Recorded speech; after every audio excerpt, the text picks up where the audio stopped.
Assalamualaikum warahmatullahi wabarakatuh.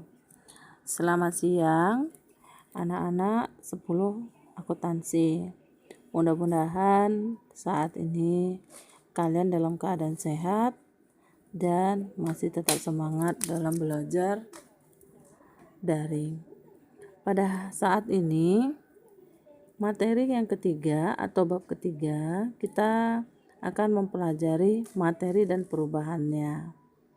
Untuk materi, biasanya semua benda di alam tersusun atas materi, baik terhadap makhluk hidup maupun benda mati. Semuanya tersusun atas materi, di mana biasanya materi didefinisikan sebagai setiap benda yang menempati ruangan dan mempunyai massa, dan biasanya jumlah materi pada suatu benda dapat diketahui dari massa benda tersebut. Apakah kalian tahu pengertian dari massa? Massa suatu benda biasanya disamakan dengan istilah berat, sementara sebenarnya massa tidak sama dengan berat, karena massa benda dimanapun ia berada akan tetap sama, tetapi berat benda tidak, karena berat benda dipengaruhi oleh gravitasi suatu tempat. Jadi pengertian dari massa itu bisa dikatakan dia merupakan banyaknya materi dalam suatu benda atau objek, sehingga massa suatu benda akan tetap sama dimanapun benda itu berada. Untuk materi memiliki dua sifat. Yang pertama sifat ekstensif dan intensif. Sifat ekstensif adalah sifat yang bergantung pada ukuran sampel yang dipelajari, dan contohnya seperti massa dan volume. Jika ukuran suatu materi bertambah, massa dan volumenya biasanya juga akan bertambah. Selanjutnya, sifat intensif adalah sifat yang tidak bergantung pada ukuran sampel. Beberapa contohnya seperti keadaan fisik, warna, titik leleh, dan titik lidi. Dimana contohnya semua sampel perak murni padat pada suhu kamar mempunyai karakteristik warna perak yang khas. Selain itu, perak memiliki titik lebur pada suhu. Selanjutnya yang kedua, sifat fisis dan kimia.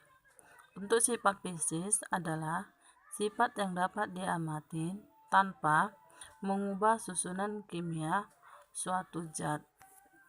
Contohnya, salah satu sifat fisis seperti air, di mana biasanya air memiliki titik leleh, seperti es, air yang dibekukan pada 0 derajat Celcius.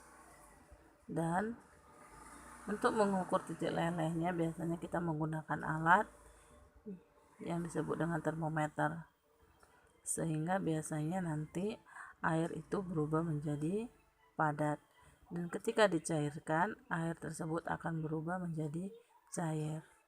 Selanjutnya, sifat kimiawi. Sifat kimiawi adalah kecenderungan suatu zat untuk mengalami reaksi kimia tertentu. Contohnya sifat kimia air yang akan bereaksi hebat dengan natrium, menghasilkan gas hidrogen dan zat yang disebut natrium hidroksida.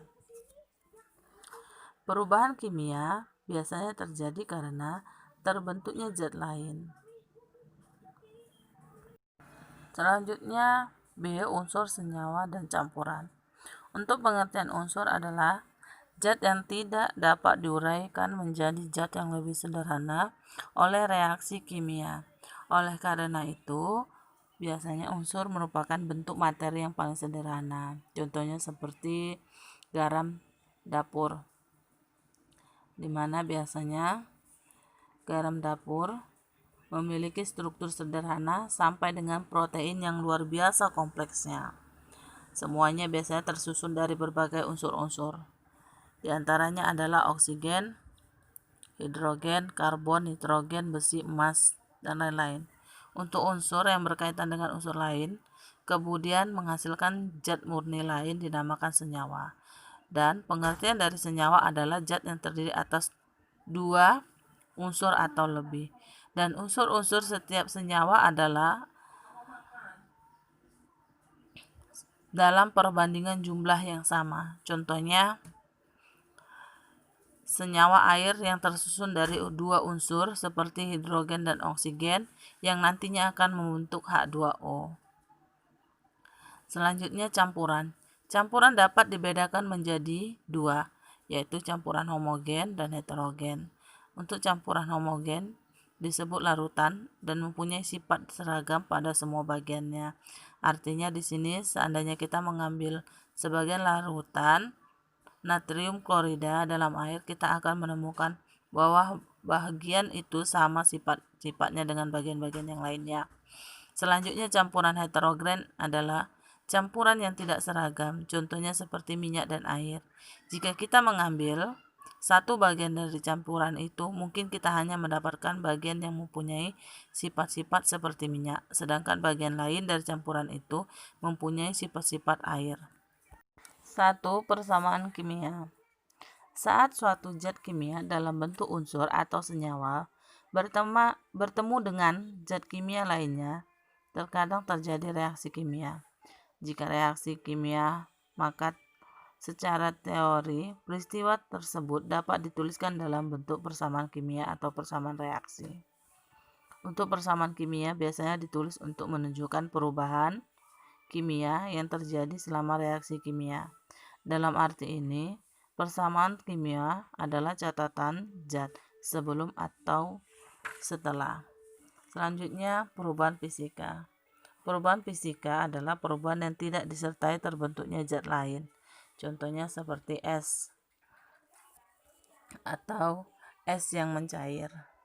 Es yang mencair akan menjadi air. Sedangkan ketika air yang dibekukan akan menjadi membeku atau menjadi zat padat.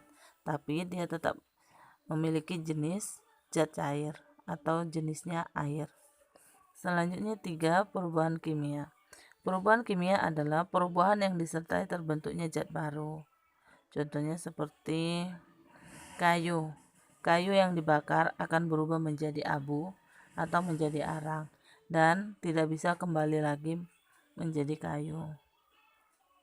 Itu untuk contoh dari perubahan kimia, perubahan fisika, dan persamaan kimia.